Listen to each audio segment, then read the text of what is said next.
یہ پریشانی مالی ہو، اولاد کی طرف سے ہو، گھر کی طرف سے ہو، کام کاروبار کی طرف سے ہو، مگر یہ بات طے ہے کہ آج کے دور میں ہر بندہ آپ کو پریشان نظر آئے گا، اور وہ چاہتا ہے کہ مجھے اس پریشانی کا سلوشن ملے، اور جو اس کے سمجھ میں آتا ہے وہ اس کے لیے ایفرٹس کرتا ہے، دن رات محنت کرتا ہے، لنگوٹ باندھ باندھ کے وہ میدان میں اترتا ہے کہ میں اپنی پریشانیوں سے جان چھڑاؤں، جان چھوٹتی نہیں۔ ایک پریشانی ختم نہیں ہوتی، دوسری اوپر سے، وہ ختم نہیں ہوتی، تیسری اوپر سے، وہ ختم نہیں ہوتی، چوتھی اوپر سے۔ یوں لگتا ہے کہ کوئی تسبیح ٹوٹی اور ایک کے اوپر دوسرا دانہ تواتر کے ساتھ گرتا چلا آ رہا ہے۔ یوں پریشانیاں آج زندگیوں میں ایک کے بعد دوسری آتی چلی جا رہی ہیں، یہاں تک کہ گھر کے جتنے لوگ ہوتے ہیں سارے کے سارے نوکری کرتے ہیں، مرد بھی عورتیں بھی، خرچے پورے نہیں ہوتے، ضروریات پوری نہیں ہوتی، مسئلے مسائل حل نہیں ہوتے، تو آخر کوئی تو حل ہوگا نا اس پریشانی کا، دلوں کے سکون کا کوئی تو حل ہوگا۔ آج کی جو آیت مبارکہ پڑھی یہ ہماری زندگی کے اس اہم مسئلے سے وابستہ ہے۔ رب کریم ارشاد فرماتے ہیں وَلَوْ أَنَّ أَهْلَ الْقُرَىٰ آمَنُوا وَاتَّقَوْا، اگر یہ بستی دیسوں والے ایمان لاتے، تقوی کو اختیار کرتے، لَفَتَحْنَا عَلَيْهِمْ بَرَكَاتٍ مِّنَ السَّمَاءِ وَالْأَرْضِ، ہم ان پر آسمان اور زمین سے برکتوں کے دروازے کھول دیتے۔ برکت کہتے ہیں کہ انسان کی ضروریات پوری ہوں، پریشانیاں دور ہوں، عزت کی زندگی ہو، سکون کی زندگی ہو۔ جب خوف اور حزن بندے کے اوپر نہ ہو اور انسان پرسکون ہو تو اس کی زندگی کو بابرکت زندگی کہتے ہیں۔ اب ذرا ایک بنیادی بات یہ سمجھ لیجئے کہ انسان دو چیزوں کا نام، ایک جسم اور ایک روح۔ جسم اس مٹی سے بنا اور اس کی ضروریات کو بھی اللہ نے مٹی میں رکھ دیا ہے، چنانچہ جسم کی جتنی ضروریات ہیں زمین میں ہیں، سبزیاں زمین سے نکلتی ہیں، پھل زمین سے نکلتے ہیں، ہمارے کھانے کی باقی جتنی بھی چیزیں ہیں سب زمین سے اگتی ہیں، پھر ہمارے لباس کی فصل زمین سے، جو ہم مکان بناتے ہیں اس کی اینٹیں بھی زمین سے، ماربل بھی زمین سے، سٹیل کی اگر مائن دیکھو تو وہ بھی زمین سے۔ غرض انسان کو مادی طور پر زندگی میں بدن کی جو ضرورت ہے زمین سے نکلتی ہے، پانی دیکھو تو زمین سے۔ تو اللہ تعالیٰ نے بدن کی سب ضروریات کو زمین میں رکھ دیا۔ انسان کے روح عالم امر سے آئی ہوئی چیز ہے، اوپر سے آئی ہوئی چیز ہے۔ یسألونک عن الروح قل الروح من امر ربی، آپ فرما دیجئے کہ روح میرے رب کا امر ہے، تو یہ عرش کے یعنی اوپر سے آئی ہوئی چیز ہے۔ اب اس روح کی ضروریات بھی اوپر ہی سے آنے والے انوار و تجلیات ہیں۔ تو جسم کی ضرورت اور ہے، روح کی ضرورت اور ہے۔ کھانا مل گیا، پانی مل گیا، گھر مل گیا، لباس مل گیا، بدن کی ضرورتیں پوری ہو گئیں، مگر روح کی ضرورتیں اور ہیں۔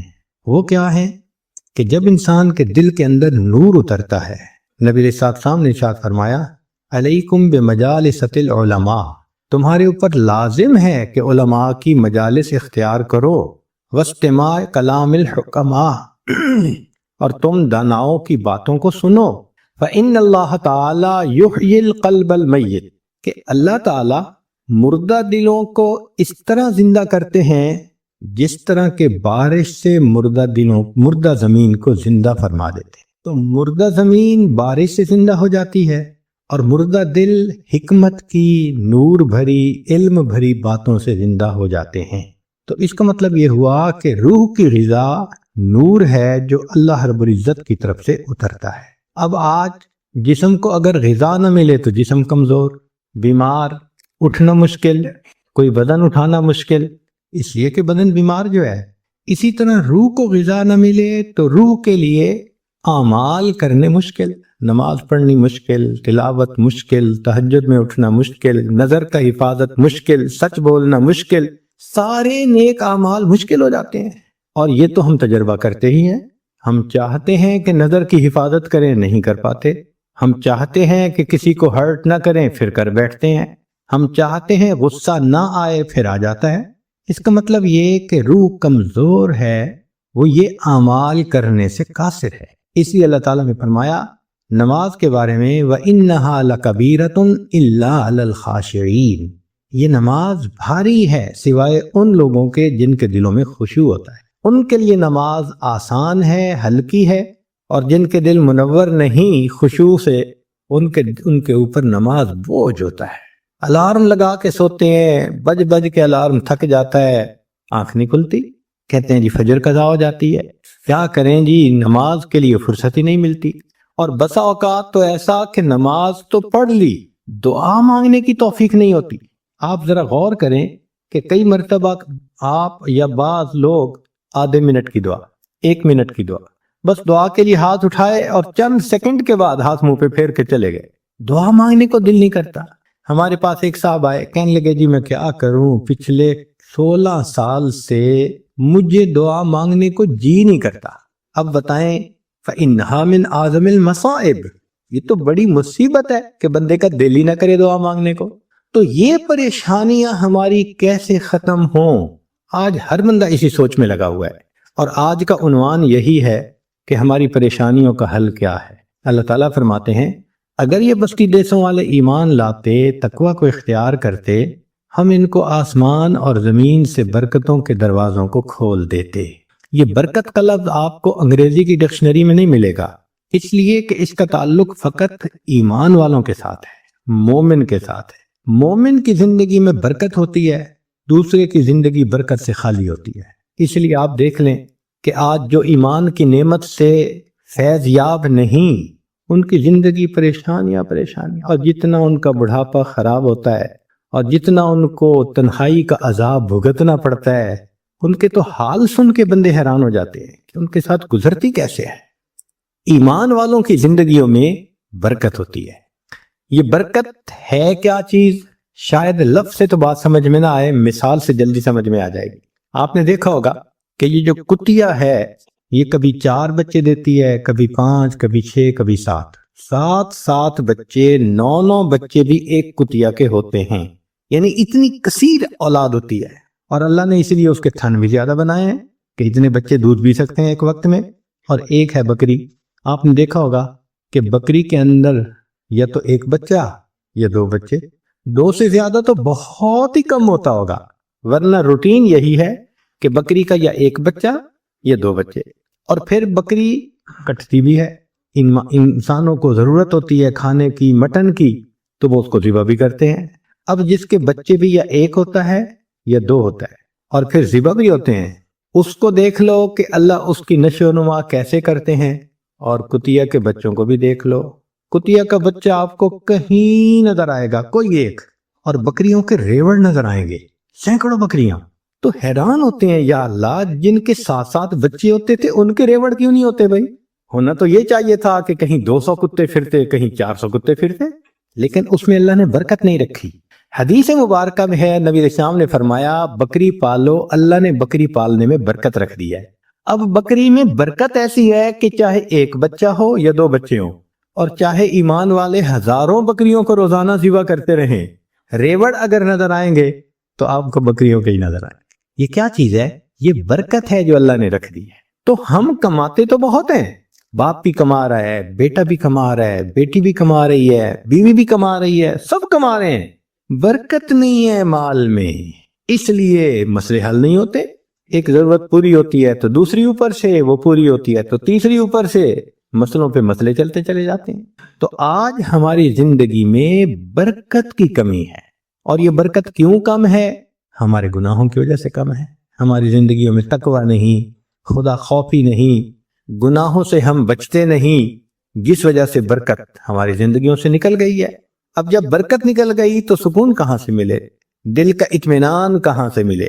ذرا سنیے کہ برکت جب زندگی میں ہوتی ہے تو اللہ رب العزت کیسے مہربانی کا معاملہ فرما دیتے ہیں۔ ہمارے اکابر کو اللہ نے علم میں برکت عطا فرمائی تھی، لہذا ایک ایک بزرگ کے پاس اتنا علم ہوتا تھا کہ انسان ان کے علم پہ حیران ہوتا ہے۔ امام بخاری رحمۃ اللہ علیہ فرماتے ہیں کہ میں نے 6 لاکھ حدیثوں میں سے بخاری شریف کی احادیث کو اکٹھا کیا، اور 1,00,000 حدیثیں مجھے صحیح یاد تھیں اور 2,00,000 حدیثیں غیر صحیح یاد تھیں۔ 3,00,000 حدیثوں کا یاد ہونا، یا اللہ! اللہ نے علم دیکھو کیا دیا تھا۔ امام اعظم حنیفہ رحمۃ اللہ علیہ کا علم دیکھیے کہ اللہ رب العزت نے ان کو کیا علم دیا تھا کہ وہ جو بات ہوتی تھی اس کی تہ تک پہنچ جاتے تھے اور ہر بات کی سند قرآن اور حدیث سے نکالتے تھے۔ تو اللہ رب العزت نے ان کو علم کا سمندر بنا دیا تھا۔ چنانچہ ایک مرتبہ امام اعظم رحمۃ اللہ علیہ بیٹھے ہوئے تھے، ایک بوڑھا آیا اور آ کے پوچھتا ہے کہ لا ولا نہیں واو او واوین۔ بوڑھے نے کہا آ کے واو او واوین، تو امام صاحب نے فرما دیا واوین۔ وہ چلا گیا اور جاتے ہوئے کہہ گیا لا ولا۔ اب امام صاحب کے تقریباً 40 شاگرد تھے جو مشورت میں شامل ہوتے تھے اور وہ سب بڑے بڑے فقہا، بڑے بڑے محدثین تھے۔ امام وہ یوسف رحمۃ اللہ علیہ کثیر الحدیث عالم تھے، ان کا لقب تھا المنصف فی الحدیث۔ امام محمد رحمۃ اللہ علیہ بڑے فقیہ تھے۔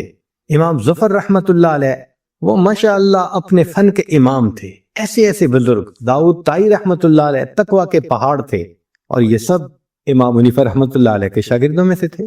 سوچتے رہے کہ پوچھنے والے نے کیا پوچھا اور امام صاحب نے کیا بتایا۔ پورا دن سوچتے رہے، کچھ سمجھ نہیں آیا۔ شام کو کہنے لگے حضرت ہمیں بتائیں اس بوڑھے نے کیا کہا، آپ نے کیا جواب دیا؟ آپ نے فرمایا بھئی اس نے مجھ سے ایک مسئلہ پوچھا تھا۔ حضرت یہ کون سا مسئلہ ہے واو اور واوین؟ تو حضرت نے فرمایا کہ دیکھو اشارے میں اس نے پوچھا تھا کہ امام صاحب مجھے التحیات کیسے پڑھنی ہے، ایک واو کے ساتھ یا 2 واو کے ساتھ؟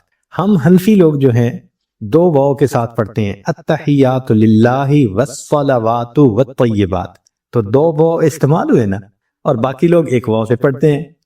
تو مجھ سے اس نے مسئلہ پوچھا واو او واوین کہ التحیات میں مجھے 1 واو سے پڑھنی ہے عبادت یا 2 واو سے؟ تو میں نے جواب دے دیا واوین، بھئی 2 واو سے پڑھنی ہے۔ تو وہ مطمئن ہو گیا۔ حضرت مطمئن تو ہو گیا لیکن جاتے ہوئے لا ولا کہہ گیا، یہ کیا تھا؟ فرمانے لگے وہ مجھے دعا دے گیا۔ بھئی لا ولا تو کوئی دعا نہیں ہوتی۔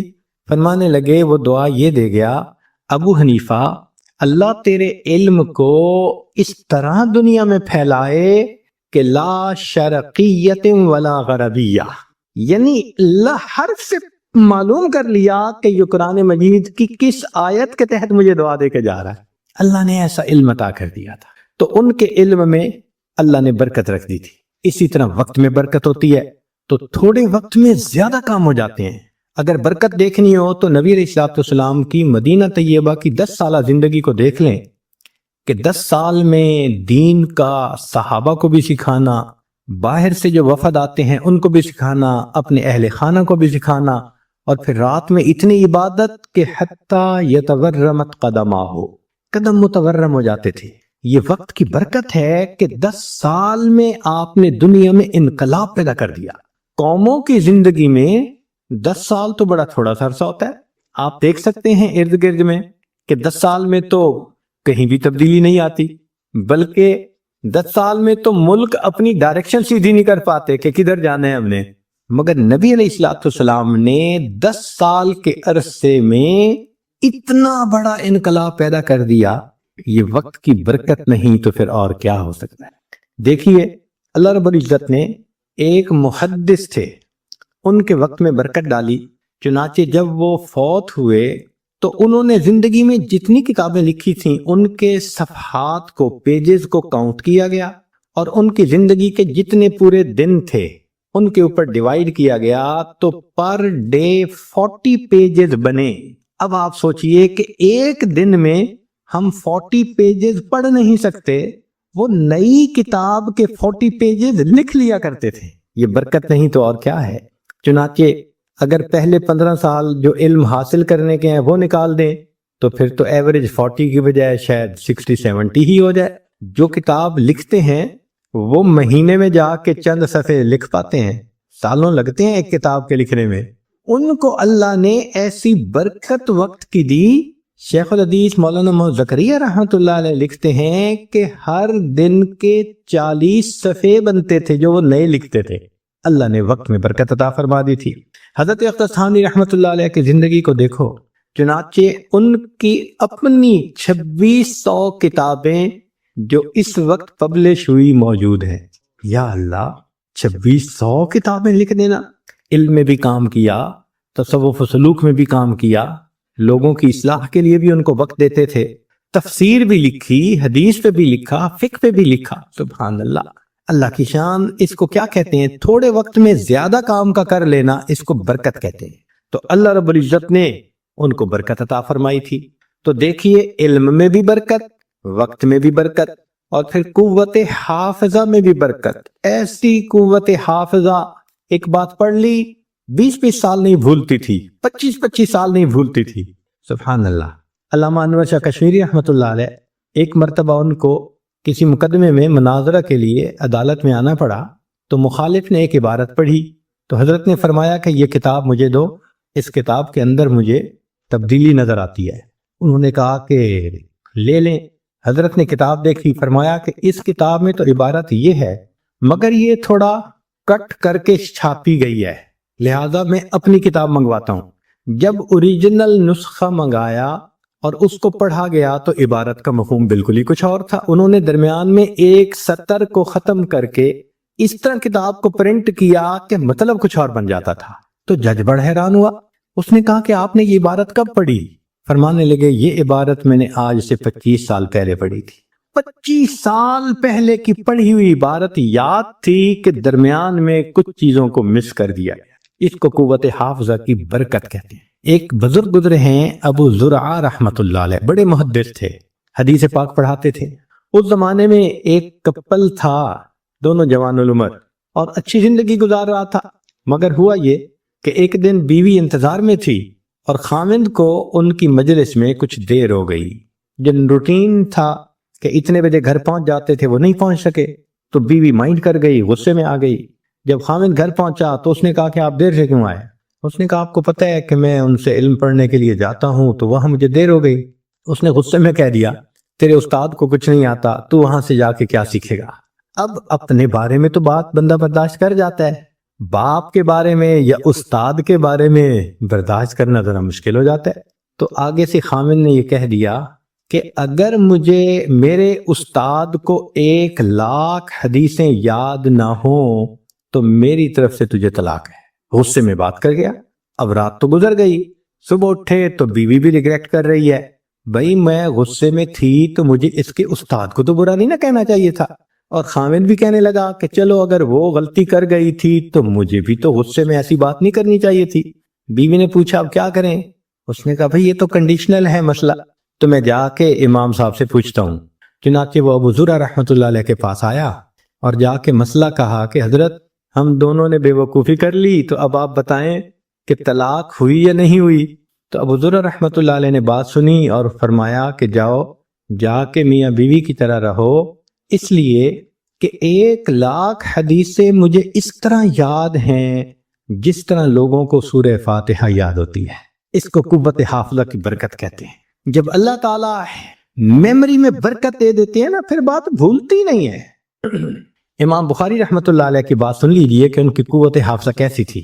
آپ ایک مرتبہ بغداد گئے، وہاں کے علماء نے بڑے اعلانات کروائے کہ یہ کم عمر آدمی ہیں مگر بڑے حافظ حدیث ہیں، لاکھوں حدیثیں یاد ہیں، وہ آ رہے ہیں. اور انہوں نے شایان شان استقبال بھی کیا، اور استقبال کرنے کے بعد انہوں نے ایک مجلس رکھی. اس مجلس میں بھی انہوں نے اعلان کیا کہ بھئی یہ حافظ الحدیث ہیں اور ان کی قوت حافظہ بڑی اچھی ہے، اور ہم ان سے کچھ احادیث کے بارے میں پوچھیں گے. اور اصل میں انہوں نے 10 بندوں کو تیار کیا ہوا تھا، اور ہر بندے کو 10 حدیثیں دی تھیں جن میں کہیں سند کے اندر غلطی تھی کہیں نہ کہیں، اور کہا تھا بھی تم سب ان سے باری باری پوچھنا. اب ایک طرف تو خوب اعلان تشہیر کہ یہ حافظ حدیث ہیں، حافظ حدیث ہیں، تو امیج تو یہی بنتا ہے نا کہ بھئی ایسا بندہ کہ حدیث پڑھو گے تو وہ فوراً کہے گا ہاں مجھے پتہ ہے حافظ حدیث کیوں ہوئے. مگر یہاں معاملہ ڈیفرنٹ تھا. ذرا اندازہ لگائیے کہ ٹیسٹ کرنے والوں نے بھی کیسی ٹیسٹنگ کی. جب امام صاحب کی خوب تعارف کروا دیا، تعریفیں کر دیں، تو بٹھا دیا. ایک بندہ کھڑا ہوا، جی مجھے کچھ حدیثیں آپ سے معلوم کرنی ہے. فرمایا پوچھو. اس نے پہلی حدیث پڑھی، آپ کو آتی ہے؟ فرمایا لا مجھے نہیں آتی. دوسری پڑھی، لا مجھے نہیں آتی. تیسری مجھے نہیں آتی. تیسری، چوتھی، پانچویں، 10 حدیثیں پڑھی، اور امام صاحب کہتے ہیں لا مجھے نہیں پتا، مجھے نہیں پتا. اب عام بندہ کیا سوچے گا کہ یہ کہاں سے حافظ آ گیا، اس کو تو آتا ہی کچھ نہیں ہے.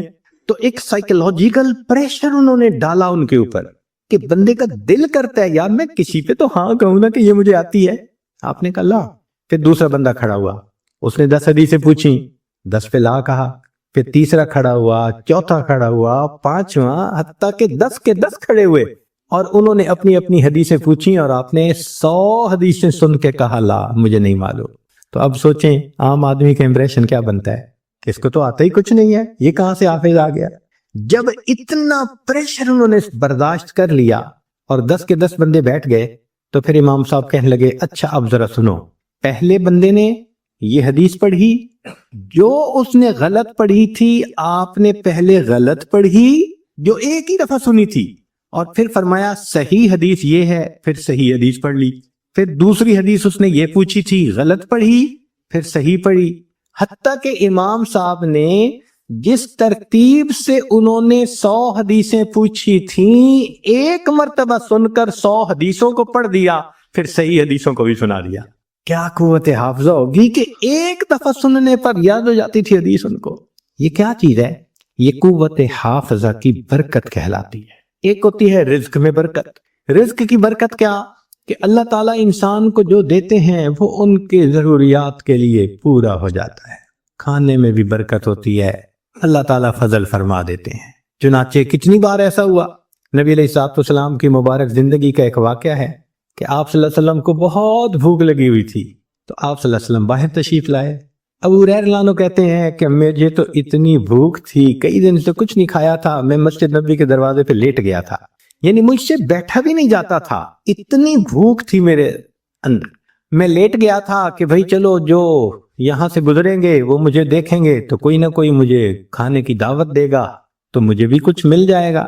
اب ابو بکر صدیق رضی اللہ عنہ آئے، سلام کیا، چلے گئے. میں سمجھ گیا ان کے بھی گھر میں کچھ نہیں پکا ہوگا ورنہ تو یہ مجھے دعوت دیتے. عمر رضی اللہ عنہ آئے، سلام کیا اور گزر گئے. میں نے کہا ان کو بھی اندازہ ہوگا کہ گھر میں پتہ نہیں ہے یہ نہیں، مجھے نہیں آفر کیا. پھر نبی علیہ السلام تشریف لائے. ابو ہریرہ یہاں پر کیوں ہو؟ اللہ کے نبی صلی اللہ علیہ وسلم کھانے کو کچھ ہے نہیں، بھوک لگی ہوئی ہے. اچھا ابو ہریرہ رضی اللہ عنہ اور میرے ساتھ چلو. تو نبی علیہ الصلوۃ والسلام ابو ہریرہ رضی اللہ عنہ کو لے کر گھر گئے اور وہاں تشریف لے جا کر آپ نے پیغام بھیجا بھئی کچھ کھانے کی چیز ہو تو بھجوائیں. ام المومنین نے پیغام بھیجا، اے اللہ کے حبیب صلی اللہ علیہ وسلم ایک پیالہ دودھ ہے اور کچھ نہیں ہے. فرمایا بھیج دو. ابو ہریرہ رضی اللہ عنہ کہتے ہیں کہ مجھے کچھ امید لگ گئی کہ چلو بھئی ایک پیالہ دودھ تو ملے گا نا، کچھ تو پیٹ میں جائے گا، کچھ تو سہارا ہوگا. لیکن جب وہ ایک پیالہ دودھ آیا تو نبی علیہ السلام نے فرمایا ابو ہریرہ جاؤ اور اصحاب صفہ کو بلا کے لاؤ. اب اصحاب صفہ کم و بیش 70 ہوتے تھے، کبھی کم کبھی زیادہ.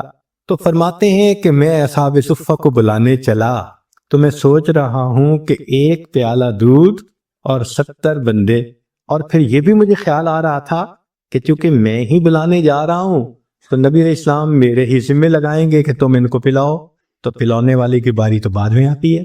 تو اس کا مطلب میں بھی 70 کے آخر تھے، تو بھئی ایک پیالے میں سے کیا دودھ بچے گا. اب میں سوچتا ہوا جا رہا ہوں، میں بلا کے لے آیا. نبی علیہ السلام نے فرمایا ابو ہریرہ ان کو دودھ پلاؤ.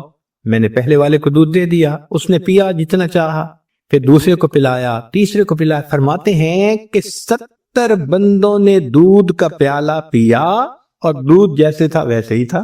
پھر میری باری آ گئی. نبی علیہ السلام مجھے دیکھ کر مسکرائے، فرمایا ابو ہریرہ اور پی. تو میں نے پینا شروع کر دیا. فرماتے ہیں کہ حتی شبعت، میرا پیٹ بھر گیا دودھ پی پی کے.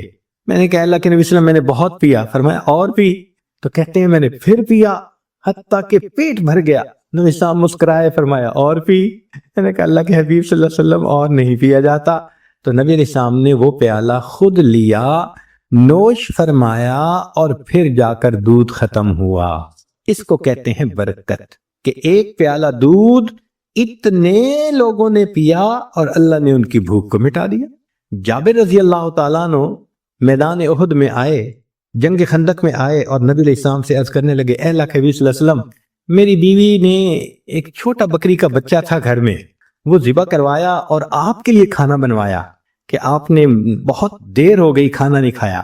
تو اے اللہ کے نبی صلی اللہ علیہ وسلم آپ تشریف لائیے، کھانا کھا لیجیے. ان کا گھر احد وہ جو جگہ تھی نا خندق کی اس کے بالکل قریب تھا. نبی علیہ الصلوۃ والسلام نے جب سنا تو آپ نے فرمایا کہ اچھا سارے لشکر والوں کو بتا دو کہ جابر کے گھر دعوت ہے، یہ چند بندے گروپ بنا کے آتے جائیں، کھانا کھاتے جائیں، اور فرمایا جابر تم جاؤ اور میرے آنے تک کھانے کو تقسیم نہ کرنا، بند رکھنا۔ جابر لانو گھر آئے، او اللہ کی بندی، میں نے تو نبی علیہ السلام کو دعوت دی اور اللہ کے حبیب صلی اللہ علیہ وسلم نے سب کا اعلان کروا دیا کہ جابر کے گھر دعوت ہے، اور یہ تو بکری کا چھوٹا سا بچہ۔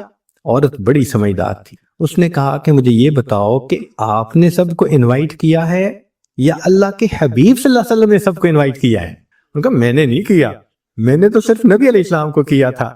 اس نے کہا اگر اللہ کے حبیب صلی اللہ علیہ وسلم نے کیا ہے تو ہمیں گھبرانے کی کیا ضرورت ہے؟ نبی علیہ السلام تشریف لائے، پھر آپ صلی اللہ علیہ وسلم کھانا تقسیم کرنے کی جگہ پر خود بیٹھ گئے اور آپ تقسیم فرماتے رہے۔ صحابہ 10 آدمی چند آدمی مل کے آتے رہے، کھانا کھا کے جاتے رہے، پورے لشکر نے کھانا کھایا اور بکری کا بچہ اس کا سالن پورے لشکر کو پورا آ گیا۔ اس کو کہتے ہیں رزق میں برکت، اللہ تعالیٰ برکت دے دیتے ہیں۔ چنانچہ ایسی برکت ہو جاتی ہے مال میں کہ الحمدللہ بندے کا مال ضرورتوں کے لیے پورا ہو جاتا ہے، ضرورتوں کے لیے پورا ہو جاتا ہے، ایسی اللہ تعالیٰ برکت عطا فرما دیتے۔ ایک مرتبہ ایک خاتون آئی اور بات کرنے کے لیے پردے کے پیچھے جو بیٹھی تو اس نے رونا شروع کر دیا۔ میں نے کہا بھی صحیح کہ بھئی آپ کیوں رو رہی ہیں، مگر اتنی پریشان تھی کہ رونا شروع کر دیا۔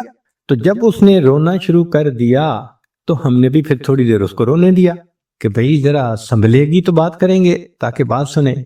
خیر تھوڑی دیر کے بعد وہ سنبھلی تو میں نے پوچھا آپ کیوں رو رہی ہیں؟ کہنے لگی میں بہت پریشان ہوں۔ کیوں پریشان ہے؟ کہنے لگی کہ میرا خاوند بہت بڑا انڈسٹریلسٹ ہے، کئی درجن کمپنیوں کا مالک ہے، اور میرا فرسٹ کزن بھی ہے اور مجھ سے بہت زیادہ محبت کرتا ہے۔ اس نے گھر میں مجھے ہر آسانی دی ہوئی ہے، گھر ایسا اس نے بنایا ہے کہ جیسے کوئی محل ہوتا ہے۔ گھر کا سارا خرچہ اس نے ذمہ لیا، بجلی کا بل دیتا ہے، ٹیلی فون کا بل دیتا ہے، گیس کا بل دیتا ہے، حتیٰ کہ وہ کچن میں جو خرچہ ہوتا ہے اس کا بھی خرچہ بھرتا ہے۔ نوکروں کی تنخواہیں، سیکیورٹی والوں کی نگاہیں، ڈرائیور کی تنخواہیں، سب وہی ٹوٹل دیتا ہے۔ میرے اوپر گھر کا کوئی خرچہ نہیں، البتہ میرے ذاتی خرچے کے لیے وہ مجھے ہر مہینے $2000 دیتا ہے۔ میں بڑی پریشان ہوں، میرے خرچے پورے نہیں ہوتے۔ اب ذرا سوچئے کہ عورت کو پرسنل ایکسپینسز کے لیے وہ $2000 پر منتھ دیتا ہے، اور عورت کہتی ہے میں بڑی پریشان ہوں، میرے خرچے پورے نہیں ہوتے۔ جب اس نے یہ بات کہی تو پھر میں نے اسے سمجھایا، میں نے کہا بھائی میری تو بات یہ ہے کہ اگر آپ کا میاں آپ کو 2000 کی بجائے $3000 پر منتھ بھی دے دے تو آپ کے خرچے پورے نہیں ہوں گے۔ کہنے لگی پیر صاحب ایسی بات تو نہ کریں آپ۔ میں نے کہا اس لیے کہ ڈائریکشن بدلنے کی ضرورت ہے۔ کہنے لگی کیا؟ میں نے کہا آپ کو اللہ نے اتنا مال دیا، پردے کی پابندی نہیں ہے، نماز کی پابندی نہیں ہے، رسمی رواجی زندگی جو عورتوں کی ہوتی ہے فیشن والی وہی آپ کی زندگی ہے، تو جب دین ہی زندگی میں نہیں ہوگا تو برکت ہی نہیں ہوگی، تو جب مال میں برکت نہیں تو $5000 بھی مہینے کے دے دے آپ کے خرچے تو ختم نہیں ہونے والے۔ کہنے لگی پھر میں کیا کروں؟ میں نے کہا کہ آپ اپنی زندگی کی ترتیب کو بدلیں، جس ترتیب پر انسان کی زندگی میں برکتیں آتی ہیں اس کو اپنائیں، پردے کا خیال کریں، نمازیں پڑھیں، یہ کریں وہ کریں جو شریعت نے کہا۔ خیر بات اس کے سمجھ میں آ گئی، کہنے لگے جی ٹھیک ہے، آپ مجھے توبہ کے کلمات پڑھا دیں، میں آج سے زندگی بدلنے کی نیت کرتی ہوں۔ اللہ نے مہربانی کر دی، اس نے بیت کے کلمات پڑھ لیے، پھر نماز کی نیت کر لی، زندگی اس کی بدل گئی۔ اللہ کی شان، کوئی کچھ مہینے بعد یا 1 سال بعد وہ عورت دوبارہ آئی اور اتنی خوش، حضرت میں بس اپنے حالات بتانے آئی ہوں اور آپ کا شکریہ بھی ادا کرنے آئی ہوں کہ اب میں شریعت کے مطابق زندگی گزارتی ہوں، میرے ذاتی خرچے $500 میں پورے ہوتے ہیں، $1500 ہر مہینے میں یتیموں اور بیواؤں پہ خرچ کر دیتی ہوں۔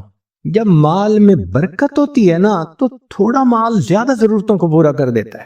ایک شخص آیا جنید بغدادی رحمۃ اللہ علیہ کے پاس، حضرت حج پہ جانا ہے، پیسے نہیں، تو حضرت نے جیب میں ہاتھ ڈالا، 54 نکالی اور دے دی، لو بھائی خرچے کے لیے 54 لے لو۔ اب وہ نکلا حج کے سفر پہ. جیسے ہی بستی سے باہر نکلا تو ایک قافلہ جا رہا تھا. سلام کیا, پوچھا کہاں جا رہے ہیں؟ انہوں نے کہا بھئی ہم حج پہ جا رہے ہیں. انہوں نے پوچھا تم کہاں؟ کہنے لگا ارادہ تو میرا بھی حج کا ہے. ان کا یار ایک بندے نے ہمارے ساتھ حج پہ جانا تھا, کوئی آخری لمحے پہ کام پڑ گیا اور وہ نہیں گیا, تو ایک جگہ خالی ہے اونٹ پہ, اگر تم بیٹھنا چاہو تو آ جاؤ. یہ ان کے ساتھ ہو گیا. اب قافلے والوں نے کھانا بھی کھلایا, مہمان نوازی بھی کی اور اس کو وہاں پہنچا کے حج بھی کروا دیا. واپس آنا چاہا. یہ اس جگہ گیا جہاں اونٹ کرائے پہ ملتے تھے سفر کے لیے, تو دیکھا ایک اور قافلہ ہے. تعارف ہوا کہاں جاتے ہو؟ اس نے کہا کہ میں نے تو فلاں ملک شہر میں جانا ہے. ان کا ہم نے بھی اسی سے تھوڑا سا آگے جانا ہے. ایک بندہ ہمارے ساتھ حج پہ آیا تھا اور اس کا جو ہے نا حج کے دوران انتقال ہو گیا, تو اس کا اونٹ خالی ہے, بھئی تم جانا چاہتے ہو تو آ جاؤ. یہ پھر ساتھ جڑ گیا, کھانا بھی ملا, سفر میں ان کے ساتھ بھی رہا, اور جس بستی سے چلا تھا اس بستی میں آ کے اتر گیا. اب بڑا حیران کہ حضرت صاحب نے چونی دی تھی, نہ جاتے خرچ ہوئی نہ آتے خرچ ہوئی. پہنچا, حضرت میں حج کر کے آ گیا, لیکن عجیب بات ہے کہ وہ چونی تو میری خرچ ہی نہیں ہوئی. حضرت نے فرمایا پھر میری چونی واپس کر دو. یقین کیجئے کہ اللہ والوں کی چونی بھی خرچ نہیں ہوتی. اللہ تعالیٰ مال میں ایسی برکت دے دیتے ہیں. تھوڑا مال ہوتا ہے, ضرورت ہی نہیں پڑتی. چنانچہ ایک بزرگ تھے تو ان سے بیٹے نے پوچھا کہ ابو یہ جو آپ برکت برکت کہتے رہتے ہیں, پریکٹیکلی بھی تو سمجھائیں. انہوں نے اپنے بچے کو لیا اور گھر میں ایک پمپ موٹر لگا ہوا تھا, اس کے پاس لے گئے اور دکھایا, بیٹے دیکھو, ہاں گیزر لگا ہوا تھا, تمہاری عمر ہے اس وقت 29 سال, اور میں نے تمہاری پیدائش سے پہلے گیزر لگوایا تھا. 29 سال میں اس گیزر کو مینٹین کرنے کی ضرورت ہی نہیں پڑی. اس کو مال میں برکت کہتے ہیں. اور ہم دیکھیں تو شاید 29 سال میں ہمارے 5 گیزر ختم ہو جاتے. مجھے ایک آدمی ملا, کہنے لگا جی میرے گھر میں ایک موٹر لگی ہوئی ہے, 35 سال سے وہ چل رہی ہے, مجھے کبھی اس کی مینٹیننس کی ضرورت پیش نہیں آئی. 35 سال میں کبھی موٹر نہیں جلی, اور ہماری تو 35 سال میں 35 موٹریں جل جاتی. یہ کیا ہوتا ہے؟ یہ اللہ کی طرف سے ایک برکت ہوتی ہے. اللہ اس بندے کو ضرورت پڑنے ہی نہیں دیتے, اس کے خرچے ہی کم ہوتے ہیں. آپ دیکھتے نہیں ہیں کئی گھروں میں تھوڑی سی تنخواہ ہوتی ہے اور 6-6 7-7 بچے ہوتے ہیں, اور انہوں نے قرضہ کسی کا نہیں دینا ہوتا. کیوں؟ کہ کبھی ڈاکٹر کے پاس جانے کی ضرورت ہی نہیں. اور کئی لوگ ایسے ہیں کہ ماشاءاللہ ہیں بھی کروڑوں پتی, اور اگر پوچھیں تو قرضے بھی کروڑوں کے ان کے سر کے اوپر ہیں. تو برکت ایک الگ چیز ہے. ہمیں ایک مرتبہ رشیا کی ایک ریاست میں جانے کا موقع ملا, تو صاحب خانہ نے بکری ذبح کی اور اس کو انہوں نے بھون کے سامنے رکھ دیا. بھونی ہوئی بکری جو ہوتی ہے ماشاءاللہ آپ کو پتہ ہی ہے, چربی بھی ساتھ ہو تو عجیب ہوتی ہے. خیر جب کھانے کا وقت آیا تو ہم نے دیکھا کہ جن برتنوں میں انہوں نے وہ رکھا ہوا تھا نا گوشت, وہ نیچے چربی پگھلی ہوئی تھی اور چربی ساتھ بھی لگی ہوئی تھی. تو ہم تو جی اس میں سے کھانے لگے, بڑا دیکھ کے یہاں چربی نہیں یہاں چربی نہیں, بڑا بچ کے سنبھل کے تھوڑا سا لیا کہ بھائی زیادہ کولیسٹرول نہ ہمارا اندر چلا جائے. ہمارے پاس ایک وہاں کے مقامی بڑے میاں آ کر بیٹھ گئے, اور اللہ کی شان کہ انہوں نے آ کے کھانی ہی چربی شروع کر دی. وہ بڑے میاں, ان کی بھویں بھی سفید, اور ماشاءاللہ وہ چربی اٹھا رہے ہیں اور چربی کھا رہے ہیں, چربی اٹھا رہے ہیں. اب 4-5 منٹ تو برداشت کیا, لیکن 4-5 منٹ کے بعد برداشت کرنا مشکل. ایک بندہ کھا ہی چربی رہا ہے, اور لطف کی بات کہ پھر انہوں نے چمچ پکڑی اور چمچ بھری اس میں وہ جو پگھلی ہوئی چربی تھی اور پینی بھی شروع کر دی. یا اللہ, اٹ بیکیم ٹو مچ. تو میں نے ان کی طرف دیکھا اور میں نے بڑے میاں سے تعارف کیا. میں نے کہا کہ بڑے میاں آپ ٹھیک ہیں, خیریت سے ہیں؟ انہوں نے کہا میں ٹھیک ہوں, خیریت سے ہوں.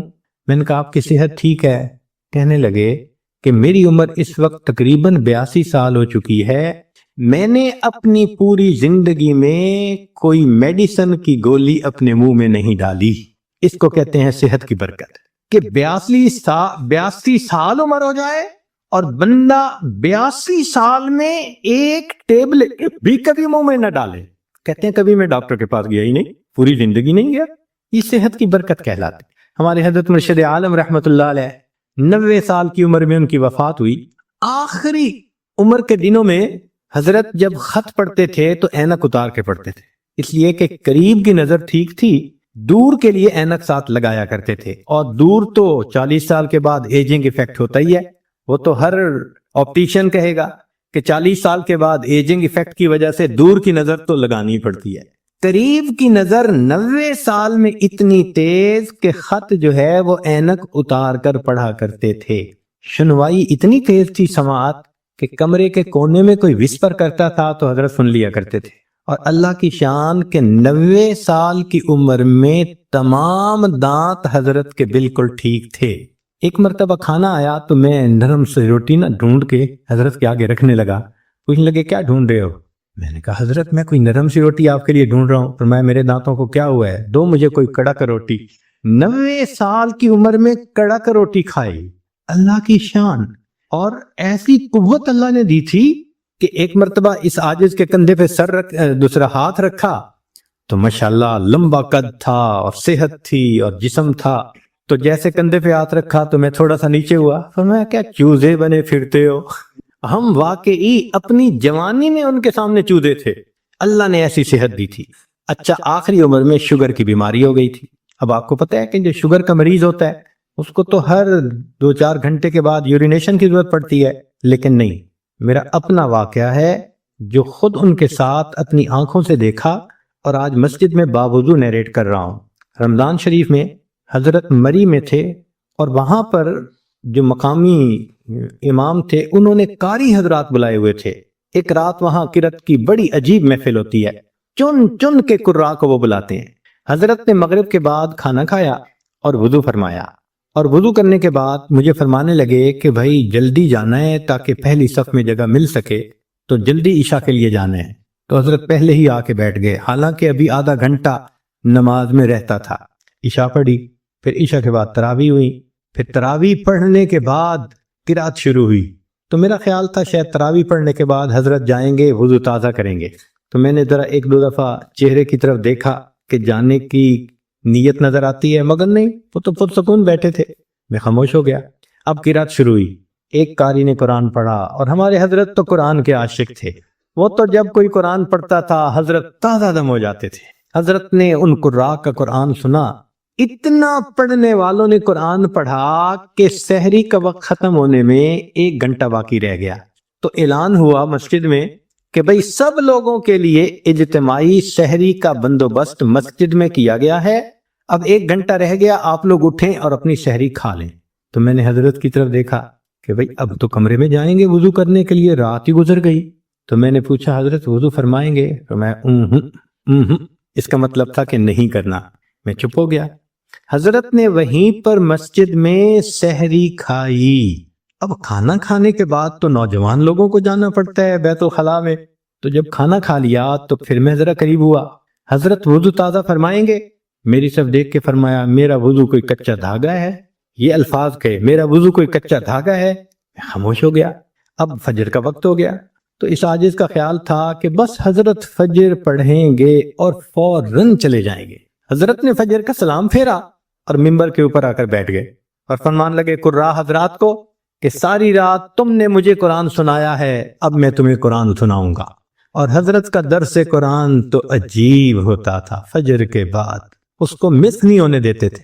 پھر میرے دل میں خیال آیا کہ بھئی جیسے رمضان شریف میں مختلف مسجدوں میں تعلیم کی جاتی ہے 5 منٹ کی، 10 منٹ کی، 4 منٹ کی، تو اس طرح حضرت تھوڑا سا درس دے دیں گے، مگر حضرت تو سبحان اللہ قرآن کی آیتیں پڑھ رہے ہیں، اور جذبے میں ایسے تھے کہ فرمایا تم سب علماء قراء ہو، مجھے ترجمہ کرنے کی کوئی ضرورت نہیں، بس ایک آیت پڑھ رہے ہیں اور اس کے بعد اگلے مضمون کی دوسری آیت پڑھ رہے ہیں، اور پھر تیسری آیت پڑھ رہے ہیں، پھر چوتھی آیت پڑھ رہے ہیں، آیتیں ہی آیتیں پڑھتے جا رہے تھے۔ حضرات علماء حیران تھے، کیا الہامی مضمون بیان ہو رہا ہے۔ لو جی حضرت نے اتنا لمبا بیان کیا کہ اشراق کا وقت ہو گیا، پھر سب نے اشراق کی نماز پڑھی، اور حضرت اشراق کے بعد کمرے میں آئے اور آپ نے وضو تازہ کیا۔ 90 سال کی عمر، شوگر کا مریض، درمیان میں کھانا بھی کھایا، اور مغرب کے بعد کے وضو سے حضرت نے اشراق کی نماز پڑھی۔ اس کو کہتے ہیں صحت کی برکت۔ یہ برکت عجیب چیز ہے، جس چیز میں برکت آ جائے اللہ اس چیز میں بندے کو پرسکون کر دیتے ہیں۔ اب اگلا کوسچن ذہن میں یہ پیدا ہوتا ہے کہ یہ برکت کیسے پیدا ہو سکتی ہے؟ تو چند اعمال ہیں کہ جن کے ذریعے سے انسان کی زندگی میں برکت آتی ہے، ذرا توجہ سے سن لیجئے تاکہ بات کو مکمل کریں۔ ان میں سب سے پہلے ہے تقوی بھری زندگی گزارنا، گناہوں سے بچنا، نیکوکاری کی زندگی گزارنا، معصیت سے خالی زندگی گزارنا، اس کو تقوی کہتے ہیں۔ احتیاط والی زندگی، ہماری زبان میں کہتے ہیں نا to be on the safe side, English میں کہتے ہیں اور یہ to be on the safe side. تو شریعت کے دائرے میں to be on the safe side رہ کر زندگی گزارنا، اس کو تقوی کہتے ہیں۔ اللہ تعالیٰ فرماتے ہیں وَلَوْ أَنَّ أَهْلَ الْقُرَىٰ آمَنُوا وَاتَّقَوْا لَفَتَحْنَا عَلَيْهِمْ بَرَكَاتٍ مِّنَ السَّمَاءِ وَالْأَرْضِ۔ اگر یہ بستی دیسوں والے ایمان لاتے، تقوی اختیار کرتے، ہم آسمان سے برکتوں کے دروازوں کو کھول دیتے، تو اس سے برکت آتی ہے۔ تو سب سے پہلا کام گناہوں سے بچنا، نیکی کی زندگی اختیار کرنا، اس سے انسان کی زندگی میں برکتیں آ جاتی ہیں۔ دوسری چیز اللہ کا ذکر کثرت کے ساتھ کرنا، اللہ کا ذکر کثرت کے ساتھ کرنا۔ کیوں؟ اللہ کی ذات بھی برکت والی اور اللہ کا نام بھی برکت والا۔ دلیل قرآن عظیم الشان میں سے اللہ تعالیٰ فرماتے ہیں تبارک الذی بیدہ الملک، برکت والی ہے وہ ذات جس کے ہاتھ میں ہے ملک، تو ذات بھی برکت والی ہوئی۔ اور پھر فرمایا تبارک اسم ربک، برکت والا نام ہے تیرے رب کا، تو ذات بھی برکت والی اور اس کا نام بھی برکت والا۔ اس لیے ہمیں چاہیے کہ ایک تو اللہ کا ذکر کثرت سے کریں تاکہ زندگی میں برکت آئے، اور دوسرا یہ کہ ہر اچھے کام کی ابتدا بسم اللہ سے کریں۔ بعض مفسرین نے لکھا ہے کہ اسم جو لفظ ہے نا، اس کے کئی معنی ہیں عربوں میں۔ ایک اس کا معنی ہے نام، تو بسم اللہ کا معنی بنے گا اللہ کے نام کے ساتھ۔ اب یہ ترجمہ اکثر ہم پڑھتے بھی ہیں اور جانتے بھی ہیں، لیکن اسم کا ایک اور بھی معنی ہے عربوں میں، وہ ہے برکت۔ تو اگر وہ معنی لیں تو بسم اللہ کا ترجمہ بنے گا اللہ کی برکت کے ساتھ۔ اور اب مجھے یاد آتا ہے کہ ہماری نانی دادی جو بوڑھی عورتیں تھیں نا، وہ اٹھتے بیٹھتے اللہ دی برکت نال، اللہ دی برکت نال، یعنی کسی نے ان کو بسم اللہ کا ترجمہ سکھایا تھا، تو اٹھتے بیٹھتے اللہ کی برکت کے نال ساتھ یہ کہتے اللہ کی برکت۔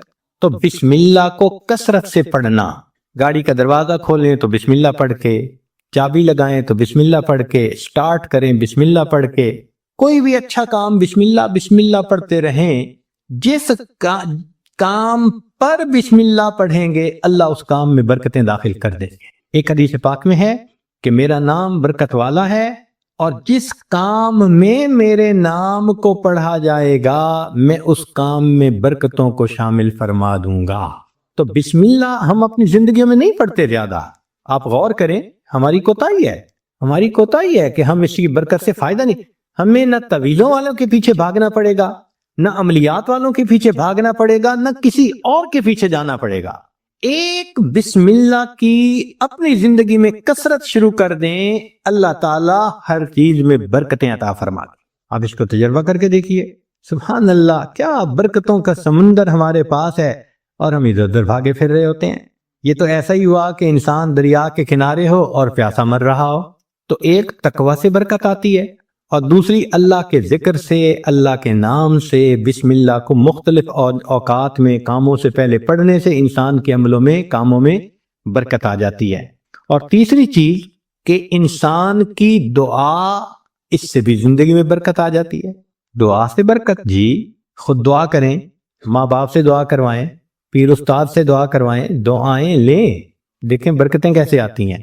ایک ہوتا ہے دعا کروانا اور ایک ہوتا ہے دعا لینا، ان میں فرق ہے۔ آج ہم سب لوگ دعائیں کرواتے پھرتے ہیں، اور دعائیں لینا یہ ہوتا ہے کہ انسان اتنا اچھا بنے، نیک بنے کہ اس کا چہرہ دیکھ کے ماں باپ کے دل سے دعا نکلے، پیر استاد کے دل سے دعا نکلے، دوست کے دل سے دعا نکلے، یہ ہوتا ہے دعائیں لینا۔ بیوی بچوں کے دل سے دعا نکلے، کیا ہم ایسے ہیں کہ ہمیں دیکھ کے کسی کے دل سے دعا نکلے؟ بھوک تو نکلتی ہوگی جو ہم ستاتے ہیں بیوی کو، یا ستاتے ہیں بچوں کو، یا اپنے ساتھیوں کو، تو ہمیں دیکھ کے لوگوں کے دل سے بھوک تو نکلتی ہوگی کہ اس نے ہمارے ساتھ کتنا برا کیا۔ کاش کہ ہم دعائیں لینے والے بنتے۔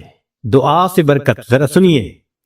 ابو ہریرہ رضی اللہ عنہ نبی علیہ السلام کی خدمت میں حاضر ہوئے، اے اللہ کے نبی صلی اللہ علیہ وسلم، میں باتیں آپ کی سنتا ہوں بھول جاتا ہوں۔ تو نبی علیہ السلام نے دعا دی ایسی دعا ملی کہ فرماتے ہیں اس کے بعد میں بات سنتا تھا، مجھے بات بھولتی ہی نہیں تھی۔ انس رضی اللہ عنہ نے نبی علیہ السلام کی خدمت کی 10 سال۔ نبی علیہ السلام نے ایک مرتبہ دعا دے دی، اے اللہ اس کے رزق میں، عمر میں، اولاد میں برکت عطا فرما دے۔ فرماتے ہیں اللہ نے میرے رزق میں اتنی برکت دی کہ لوگوں کے پھلوں کا باغ تھا تو سال میں 1 مرتبہ پھل دیتا تھا، اور میرا پھلوں کا باغ سال میں 2 مرتبہ پھل دیتا تھا۔ اور فرماتے ہیں کہ اتنی میری آمدنی تھی کہ میں لکڑی کاٹنے والے کلہاڑے سے سونے کی ڈلیوں کو توڑا کرتا تھا۔ ذرا غور کیجئے، لکڑی کاٹنے والے کلہاڑے سے سونے کی ڈلی کو توڑ، تو وہ ڈلی کتنی ہوتی ہوگی؟ تولوں میں تو نہیں نہ ہوگی، تو کلوز میں ہی لگتا ہے ہوگی کہ جو لکڑی کاٹنے والے کلہاڑے سے توڑتے تھے۔ اتنا سونا اللہ نے دیا، مال اتنا دیا، برکت اللہ نے۔ فرماتے ہیں کہ اولاد میں اللہ نے اتنی برکت دی کہ 100 سے زیادہ پوتے پوتیاں نواسے نواسیاں میں نے اپنی آنکھوں سے دیکھے۔ 100 سے زیادہ۔ اللہ اکبر کبیر، اللہ نے برکت دے دی۔ ایسی برکت تھی ان کے رزق میں کہ ایک صحابی ان کے گھر آئے۔ میں یہ بات سنا کے ذرا آگے بات پڑھاتا ہوں۔ ایک صحابی ان کے گھر آئے، کھانا کھایا تو انس رضی اللہ عنہ نے اپنی باندی سے کہا کہ بھئی تولیہ لاؤ، ہاتھ ان کے دھلائے ہیں تو وہ پوچھ لیں۔ وہ تولیہ لائی تو تولیہ میلا تھا، تو انس رضی اللہ عنہ نے ڈانٹا، دیکھ نہیں رہی تم اتنا میلا تولیہ لے کے آئی؟ وہ کہنے لگی بس تھوڑی دیر، جیسے ہم کہتے ہیں نا ویٹ اے منٹ۔ اس نے بھی کہا جی ویٹ اے منٹ، میں آتی ہوں۔ اور وہ سیدھا گئی اور آگ جل رہی تھی، اس نے جا کے تولیہ اندر ڈال دیا۔ اب مہمان حیران ہے کہ تولیہ آگ میں ڈال دیا۔ تھوڑی دیر کے بعد اسے تولیہ نکال دیا، صاف شفاف تولیہ، اور وہ لے کے آئی اور کہ پلیز ہاتھ آپ اپنے جو ہے نا اس سے صاف کر لیں۔ وہ کہتے ہیں گرم گرم تولیے، صاف ستھرا، میں نے اس سے ہاتھ تو خشک کر لیے۔ میں نے انس رضی اللہ عنہ کی طرف دیکھا تو پوچھا یہ کیا معاملہ ہے؟ تو انس رضی اللہ عنہ مسکرائے، کہنے لگے اصل میں میرے پاس ایک مرتبہ اللہ کے حبیب صلی اللہ علیہ وسلم تشریف لائے تھے، میں نے آپ کو کھانا کھلایا تھا اور ان کو ہاتھ خشک کرنے کے لیے تولیہ دیا تھا۔ جب سے اس تولیے کو میرے آقا صلی اللہ علیہ وسلم نے چھوا ہے، آگ اس کو اب جلانے سے باز آ گئی ہے۔ یہ میلا ہو جاتا ہے، ہم تنور میں ڈالتے ہیں، آگ میل کچیل کھا لیتی ہے، صاف تولیہ ہم باہر نکال۔ تو بھائی انہوں نے خدمت کی، اللہ کے حبیب صلی اللہ علیہ وسلم نے دعا دی۔ آپ بھی ماں باپ کی خدمت کر کے دعائیں لیں، بیوی بچوں کے ساتھ اچھا سلوک کریں، دعائیں لیں، دوست احباب سے دعائیں لیں، تو دعائیں لیں، پھر دیکھیں برکتیں کیسی آتی ہیں۔ تو دعا سے بھی انسان کی زندگی میں برکت آتی ہے۔ چنانچہ حضرت اختر ثانوی رحمۃ اللہ علیہ نے لکھا ہے کہ ایک ماں باپ تھے، ان کے 3 بیٹے تھے۔ تو جب جائیداد تقسیم ہونے کا وقت آیا تو ایک بھائی جو سب سے چھوٹا تھا نا، وہ کہنے لگا کہ بھائی تم دونوں ساری زمین پیسہ لے لو، والدین کی خدمت مجھے دے دو۔ وہ بڑے خوش ہو گئے کہ چلو بھائی ساری جائیداد ہم مل گئی۔